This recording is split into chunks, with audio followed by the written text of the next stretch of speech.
Losing shrimp can be very frustrating and upsetting, but losing a pregnant shrimp is much worse. Not only did you lose one of your little friends, but now her dozens of babies are doomed as well. What if I told you that this wasn't the case though? I'm going to show you how I saved an entire batch of eggs from a deceased mother, and how they've done after a month since hatching. A few months ago, on April 22nd, I noticed a shrimp laying sideways on the bottom of one of my tanks. Naturally, I was upset to see this, and even more so when I saw her pleopods full of eggs. I had seen stories online before of attempted egg rescues, but I'd never seen any actual evidence of success or failure.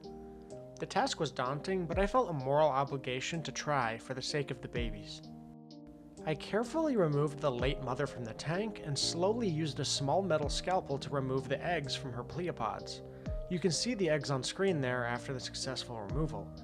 I had no idea at this point whether or not the eggs were still viable after the exposure to air for a few minutes, but I decided I was going to keep on going.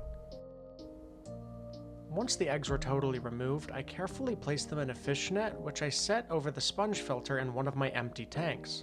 The shrimp keeping community is very split on this. Some people claim that it's not necessary, but I have tried this once before, and all the eggs grew fungus without any sort of aeration. So I placed them over the bubbles to keep them moving and hopefully to prevent fungal growth. The eggs remained there for weeks.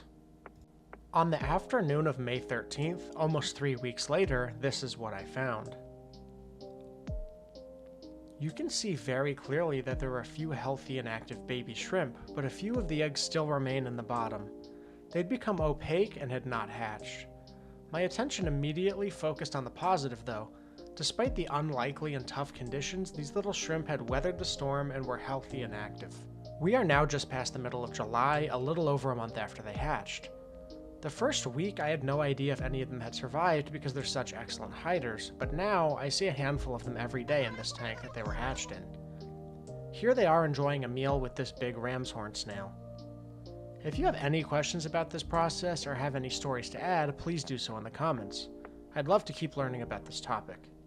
If you liked the video, please leave a like and subscribe for more videos in the future. Thanks again and happy shrimp keeping.